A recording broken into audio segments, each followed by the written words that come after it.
Bourbon over headlines, where headlines are served me.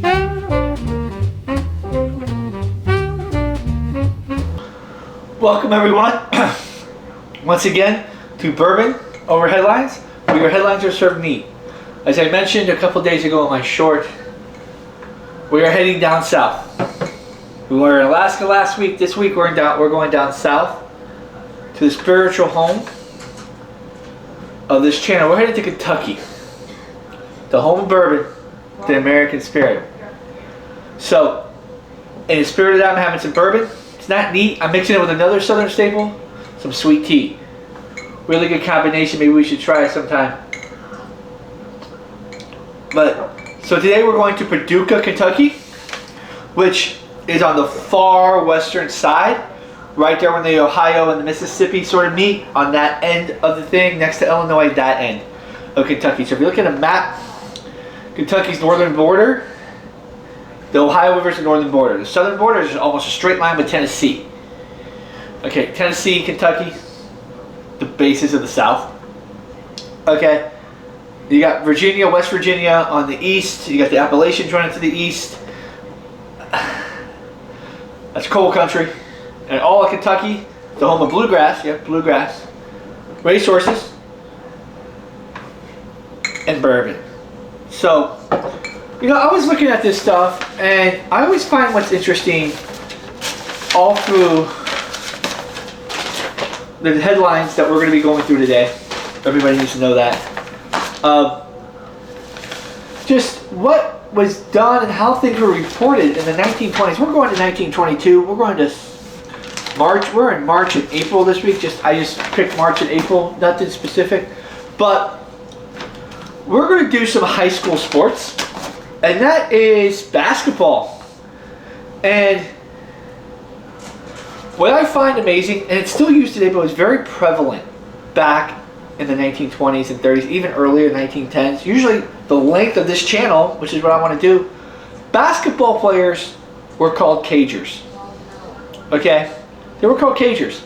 And I had to look that up and wonder why. And I looked it up years before, but I couldn't remember exactly why.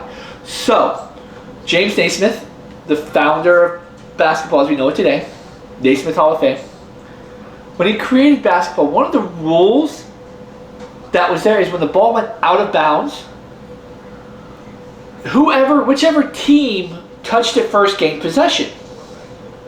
So what this would do, this would lead to melees. This would lead to players trying to dive for the ball, touch it, fight so no one would get to it. And the crowds would be involved. They would jump into the crowds to try to get possession of the ball. Because it wasn't like it is today, where it's the last person, where it hits off the last person, and it goes out of bounds, the other team gets possession. It's not like that. It was the first person to touch the ball, that team gained possession. And you think crowds sit close today?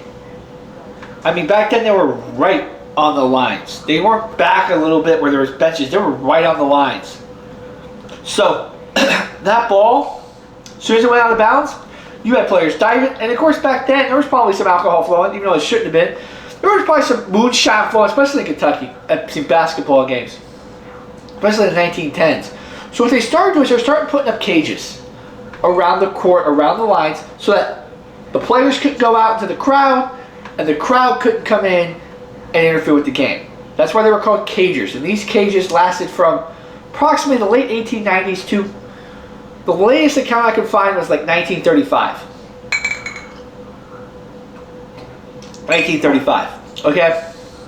Then the rules started getting changing, where they moved the crowds back and do all that. But these cages weren't standard, as in material-wise. What they were, excuse me for a minute, pardon me.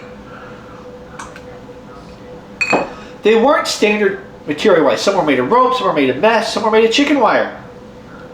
Imagine getting pushed into that cage. Sort of like, let's take a hockey game, you push into the boards, but it's not boards, it's chicken wire, it's mesh, it's rope. Imagine the marks that way. I was reading an article that said that one player could play tic-tac-toe on all his teammates' back after playing the game. Because of the ropes. Now in this situation, we're saying The Heath Pirates sink Owensboro by 23-21. 23-21. That's like 10 minutes in today's game. The NBA today, that's like 10 minutes of basketball. It's not even a quarter. 23-21. But back then, that was the average score. The Bardwell girls. So they had girls basketball back then, which you would think that's not really a big thing. Girls basketball is more of a modern sport. But they had it back in 1922. They were the Tri-County champions. Yeah, Tri-County. And they still had overtime and everything else. The Mayfield gets ready for the 1930. This is 1930, by the way. Some of these are 1930. Forgot to say, yeah. I got 1930 and 1922. So, a combination of both. Just that I found this sports interesting when I was referring to Cagers. And again, everywhere I go, it just seems that there's bowling everywhere. Bowling scores. It says here, Bardwell Youths upset in finals in a bowling game. Local papers. Now Paducah had a decent population. I didn't look it up. I forgot to. I'm sorry. It's been a long day. I was out with my wife today. We went down where I'm at in Florida in Jacksonville. There was a music festival all day. And for my wife's birthday, which is today, when this airs, so yesterday, Saturday, we went out and did that for her birthday. So happy birthday, sweetheart. She will be years old. And speaking of my lovely and amazing wife, she has 2 channels. And one's Moondog Tarot, where she lets the world in. She does tarot, tells us about the planets lining, what the moon's doing, what Mercury is, if Venus is in retrograde, if Uranus or Uranus, however you want to say it, is aligned with Earth, whatever you want to do with your zodiac sign. Also, she has one called the Divine 222. Her birthday, February 22nd. It's strictly a Pisces channel. So for all your Pisces, which we are in Pisces season, officially, I know way too much, but credit my wife for that. She doesn't think I pay attention enough, but I do. It's Pisces season, so go watch your channels. If you don't like the channels, maybe talk to your spouses, talk to your friends, your significant others. Maybe they'll like it. But back to what we were doing here. Bowling scores. I find this interesting. Now, I'm sure we all do recreational bowling. A lot of us, not all of us, but a lot of us do. We go down, maybe with our friends, maybe with a group of guys, and there's bowling leagues today. Have a couple pitchers of beer and just bowl. We're not really, we're sort of competitive, but it's a way to hang out where it's not, super competitive, burn a couple hours, and it's relatively cheap. Okay, I know a lot of bowling alleys today, they try to attract kids by having night bowling in the summertime where it's all neon lighted and everything up and it's popular music, but back here it seems like it was serious business. Right here, upset in the finals, okay? Victims of huge upset in the finals, and that's for bowling. Okay? I mean, we have girls' swim meets back here, girls' and stages. So there were some girls' sports athletics in 1930. The genetics of it compared to what it is today, I don't know. Some of these girls in 1930, they might not be as fast, but I'd take them. I'd probably, if it came down to who I wanted to back me up in a tussle, I'd take the 1930s girls, especially Kentucky ones, than some of the ones today. I'm just saying. Just saying. That's all I'm saying. So, and then up next, this is back in, we're going back to April of 1922 now. And what I found interesting is the promotion of Ride a Bicycle Week. We got big cities now, New York, everybody else. Everybody's talking about in some way or form, well, how can we reduce our carbon footprint in today's world? How about this? Ride a bicycle. Whether you're 10, 20, 30, 40, 50, 80, 100, anywhere in between. As this Christmas song says, anywhere from 2 to 92? Whatever the Christmas song says. 2 to 98, whatever it says. It gives us a wide range. Ride a bike. A, it's great exercise, and B, to take in a car. You don't have to go anywhere. Just ride a bike down your road in your neighborhood. Ride a bike. Go to the local grocery store. Ride your bike. It's Ride Your Bike Week. We need to promote this more. maybe on socials, maybe whatever, but ride a bike week. We should pick a week and just say everybody's gonna ride a bike for a week. Get some local, get some people, get some bike companies, put sales on for National Bike Week. Maybe have a national race or something. We need to get back to bike wikis. I think that would be really, really good. So that seems to me like to be amazing today. And so going on with topics that are important today as they were back then. You hear probably every other day, if you're tapped into anything, about the price of college. The price of college has gone up. So this is 104 years ago. Let's just say 100 years ago. It's April 30th, 1926. So just under 100 years ago. Okay, so this is 1926. I got different years. I got 22, 26, 30, all around the 20s. This is how I'm going to do this. I'm not going to pick one day and one time. I'm going to pick around and just find headlines for these cities because they're not really changing from 1926 to 1930. So here, a bachelor degree, 4-year bachelor's degree from a college costs $4,500. They got $4,500 for a bachelor's degree. Okay? Hi, Walter. My dog just came in here. You want to be on video, big boy? I'm sure this happened a lot too. Dogs coming up to their owners in the 1920s and 30s. Hi. How are you doing?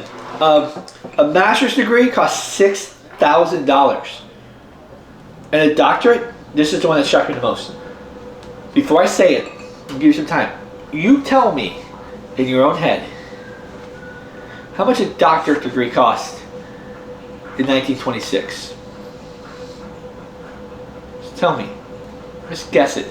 I'll give you a couple seconds. So I'll have a sip of bourbon. Think about it for a minute. Got our answers? $8,500 to become a doctor. Doctorate degree. $8,500. Think about that. That's less than a car today. I think I saw some of the cheapest new car you can buy on the market, brand new. It's like $19,500, $19,600, close to $20,000. You can become a doctorate for less than a car. Back in 19, you couldn't do that today. Now this is more than a car. So yeah, that's quite interesting. I always found this interesting. There's always the cartoons. Always find these political cartoons funny. I don't understand them all because, well, it's 1926 and I don't know the political climate. I do know this is the roaring 20s a little bit. The market hasn't crashed and everything else. So also what I find interesting is, so most of us listening to this were probably around 70s, 80s, 90s, 2000s. We're in that time frame where TV was dominant, billboards were dominant, entering now the social media age, video age of advertising. And we know the iconic yellow cab in New York City. Really don't advertise. You just see them driving down the road.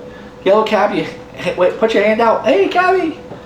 You know, we all seen that in the movie, seen it in real life. We've been in New York City. Now Uber and Lyft and even Waymo, we've gotten to the point now where we've gone from. We have to have people driving us around the city, hailing them, hoping they know what to do. You know the stereotypes about cabbies too. Now we have cars that we just hop in with no driver and they just take us where we go, hoping that they don't get in a wreck or hit someone. But here we have an advertisement, which I found funny, for a taxi service. Wally, I'm doing something. I know, big boy. Go downstairs to mommy, okay? We have Des Burger's taxi service. So they're advertising their taxi service in the newspaper. Boy, times have changed, haven't they? Advertising your taxi service in the newspaper. Also, we have, what I found very interesting is, how many of you own a home, or have a home, or have an apartment? This is going to be my section for today. Walter, I'm doing something. Excuse me, guys. Speak, everybody. If you hear my dog in the background, I'm trying to figure out what I'm talking to a dog. He's a cute guy, though. So there's a thing here that says many closets vital to a home.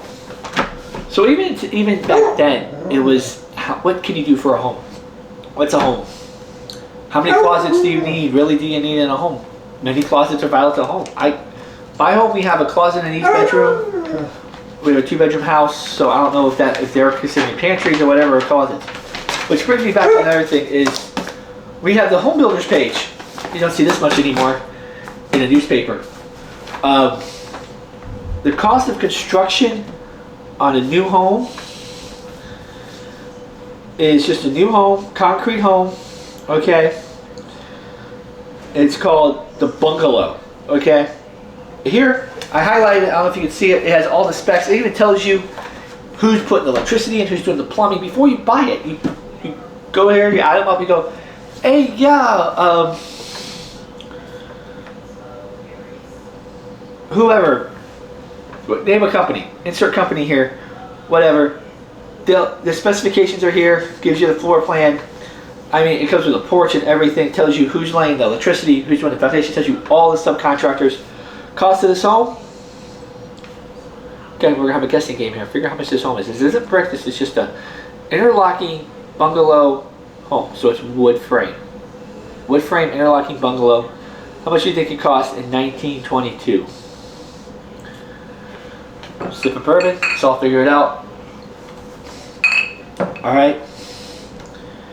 It is roughly $5,700 for, this is a 2-bedroom home. I think it's a two home, 2-bedroom, 2-bath home. Of course, you got a lumber company, you got painting contractors, everything you want. So basically, this is your Home Depot page today. It's the page where you can go one-stop shop. You don't need to go to, you can go to Home Depot and get your lumber, get your paint, everything you need to build a house. And this is, I think, before the robot catalog built your houses out. Yeah, so now that was your wood interlocking home. Now we have the beautiful brick bungalow. Same company, brick 2-2, same thing. So what do you think this house cost? About the same as a doctorate degree. It's about $8,700. Just over a doctor's degree, you can buy a house.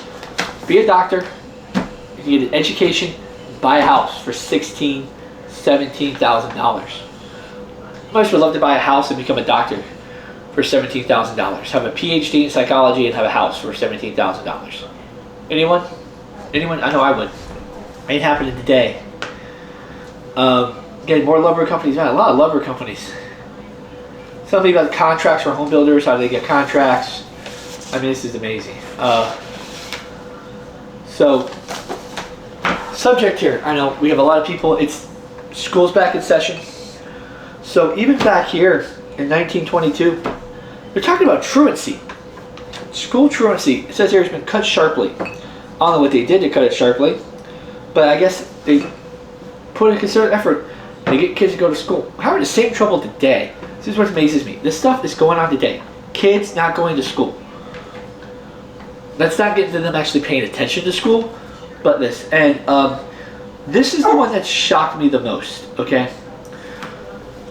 There's an article in here basically going through female teachers, and if it's okay, or if she smokes, if she's okay to teach your kids. Think about that. Smoking's a little bit more taboo than what's, but this is a female teacher smoking, and they're having a social conversation about whether or not it's okay if a female who smokes is okay to teach her kids. I don't mean smoking, I mean just regular smoking. I had a cigar, I don't know where I put it, but I should have had a cigar. I had one I should have brought it in with me. But they're talking about that. They're talking about, again, they're using how to spell. We know lately, I don't have any kids, but I know some people who do.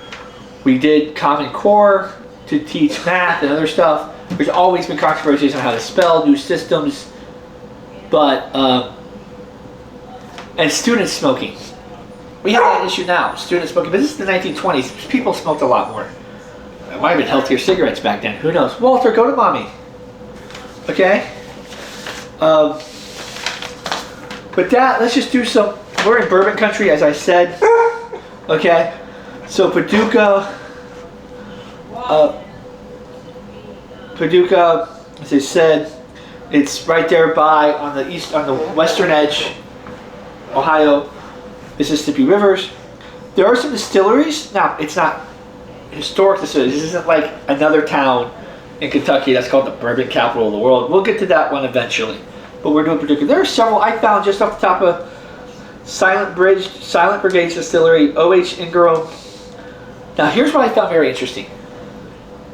Paducah is called the quilting capital of the world. Quilts. You know, like your grandma used to make the patchwork quilts? Quilting capital is a quilt. It's called Quilt City, USA. It has the National Quilting Museum. And every year they have events all the time where you can go and get quilts done. I guess it's probably one of those, you know, when we were a kid, we had those field trips, like places we didn't really want to go, like, take a museum. Oh, I don't want to go to the museum. I've been here 4 straight years in a row. I've seen everything in this museum. They don't have anything. You know those field trips where it's always the same thing and you're always going, ugh. But there's always that one kid who hasn't been there who's like, yeah, let's go to the field trip. I can imagine this being that field trip where every year kids, probably elementary, middle school, they go to the quilting museum, and it's probably that quilting museum again. I learned how to quilt every year for like 5 years. But there's that new kid who's like, oh, I like quilting. This is interesting. I can use my hands. My grandma quilts. I sit down with her and we have a conversation about her quilt. You know, there's always that one kid. Now, I was doing some research on bourbon. Because, well, the name of the show is Bourbon Over Headlines. Well, your headlines are so neat, by the way. And bourbon, in many ways, is distilled in copper stills. Okay? Copper stills. And I wondered why. And like bourbon, we know it comes in barrels, but that's after the distilling process and the fermentation process. They age it and finish it in barrels. But why is it done in copper a lot of times? Well, it's to remove a lot of the sulfur that's built up during fermentation, okay? And to give it a more palatable and let all those get more palatable taste. We move that sulfur so we can actually drink it. And as it finishes, all that stuff comes out. And this particular distillery, Silent Brigade, hasn't been around that long. It's been around, I think, since 2019, I found. The guys who founded it were researching and are researchers in copper stills and learned how to do it. They form together and do it. So yes, it has a bourbon culture, but it's not as old. There's not distilleries that have been around since the 1895, 1870s. This isn't the other bourbon town, the bourbon capital of the world, which, well, as I say, we'll get to. Other than that, I believe that's all I have for you today. Hope you enjoyed this trip down Paducah. Memory lane. Maybe not memory lane, but trip down Paducah and to Kentucky, the bourbon capital of the world, and the spiritual on this channel. So remember, everybody, drink responsibly and be neat. For this is Bourbon Over Headlines. Until next time, have a sip.